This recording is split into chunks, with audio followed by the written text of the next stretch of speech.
बोल सांचे दरबार की जय। जय जगत जननी माता जी तुम्हारी सदा ही जय। बोल मेरे दिल वाली सरकार की जय। सिया राम सिया राम।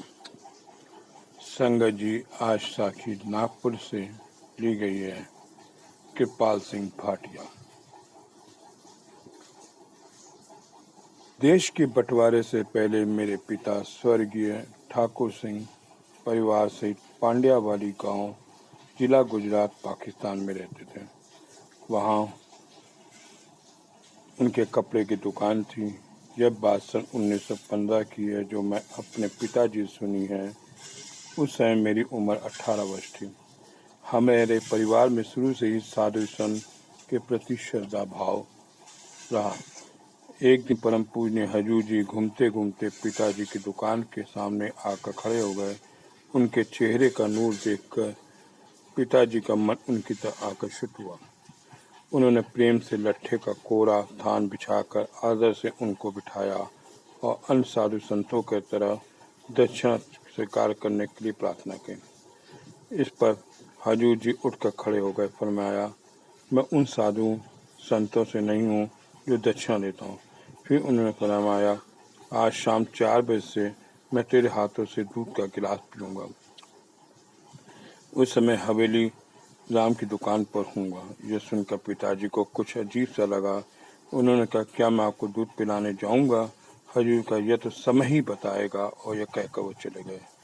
रोज की तरह शाम को मेरी दादी जी दूध और कुछ मिठाई लेकर पिताजी के पास दुकान पर आई। तब पिताजी ने बताया, कुछ समय पहले एक साधु मेरी दुकान पर आए थे। उन्होंने मुझसे कहा, मैं हवेली राम की दुकान पर मिलूंगा और तुम्हारे हाथ से दूध पीऊँगा। क्या मैं ये दूध उनको पिलाऊं? मैं बाद में आकर पी लूँगा। दादी ने कहा, जैसी तेरी इच्छा। पिताजी दूध का गिलास लेके हजूर जी के पास हवेली राम की दुकान पर गए। जैसे ही हजूर जी ने पिताजी का फरमाया, दूध ले आया, तो उन्हें तो मना किया, फिर क्यों ले आया? पिता ने सिर झुकाकर कहा, पता नहीं क्यों मेरे मन में इच्छा हुई कि मैं आपको दूध पिलाऊं। हजूर जी ने आधा गिलास दूध पीकर आधा गिलास मेरे पिताजी को पीने के लिए कहा। पिताजी ने मना कर दिया कि आपका जूठा दूध मैं क्यों पीऊँ? बाद बेटे हवेली राम जी ने हवेली नहीं से क्या यह दूध मैं पी लूँ? इस पर हजूर ने भाई नहीं, यह दूध ठाकुर सिंह ही पिएगा। उनका इतना कहने थे कि मेरे पिताजी ने बिना कुछ बोले ही सारा दूध पीकर दूध पीते ही उन्हें नशा सा हो गया और वे हवेली राम जी की दुकान पर लेट गए। काफ़ी देर इंतजार करने के बाद जब पिताजी वापस नहीं पहुंचे, तो देखा मेरी दादी हवेली राम जी की दुकान पर गई। वहां पिताजी को बेहोश देखकर घबरा गई, क्योंकि मैं उनके इकलौता पुत्र। तब हजूर ने पिताजी के मुख में जल के छींटे डाली और उठकर खड़े। हजूर जी ने आशीर्वाद देकर मेरे पिताजी को और दादी जी को घर जाने आदेश दिया। इसके बाद से मेरे पिताजी और दादी जी को ये विश्वास हो गया कि हजूर जी एक महापुरुष है। मीतू हमारा अंतर्जामी, समृत पुरख पार ब्रह्म स्वामी। संगत जी, ये साखी नागपुर से ली गई थी। इनकी एक साखी और है, पीछा मत करो। यह बात लगभग सन 1918 की है, जो हमारे पिताजी ने सुनाई। देश के बंटवारे से पहले परम पूज्य हजूर जी अपने सेवक को दर्शन के लिए जाया करते थे। वे कुछ दिन अपने किसी प्यारे सेवक के पास रहकर फिर दूसरे गांव चले गए। हजूर जी ने जब कभी हमारे गांव पांड्यावाली में आते थे, तो अपने प्रिय सेवक हकीम सुंदर दास जी के घर में ठहरते थे। उस समय गांव में घरों की दीवारें एक दूसरे के साथ जुड़ी हुई थी और लोग गर्मियों में छतों पर सोया करते थे। हकीम सुंदरदास जी हमारे घर की दीवार साझी थी और छतें मिली थी। एक छत पर सोए हुए लोगों को दूसरी छत पर सोए लोग दिखाई देते थे। गर्मियों के दिन थे।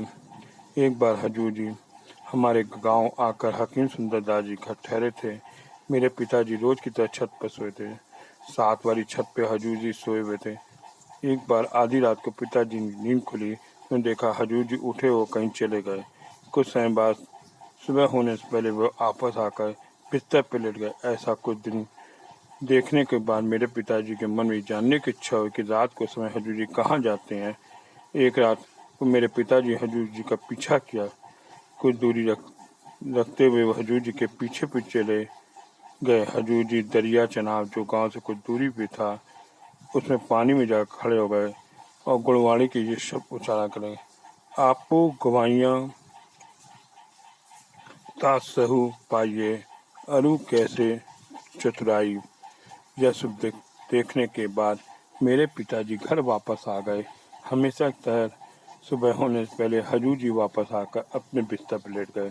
सुबह होने पर हजूर जी ने मेरी दादी जी को फरमाया, अपने बेटों को समझा दे, मेरे पीछे न करें। तुम्हारा एक ही बेटा है। जंगल में कई तरह के जहरीले सांप और बिच्छू होते हैं जो उसको नुकसान पहुंचा सकते हैं। मेरे पिताजी हजूर जी की यह लीला देखकर इतने प्रभावित हुए कि प्रतिदिन हजूर जी के दर्शन करने जाने लगे। तब उन्होंने अपना गुरु मान लिया। उस समय के बाद से हजूर जी हमारे गांव आते थे तो वो हमारे घर पे ही ठहरते थे। बोल सांचे दरबार की जय। जय जगत जननी माता जी तुम्हारी सदा ही जय। बोल मेरे दिल वाली सरकार की जय। सिया राम सिया राम।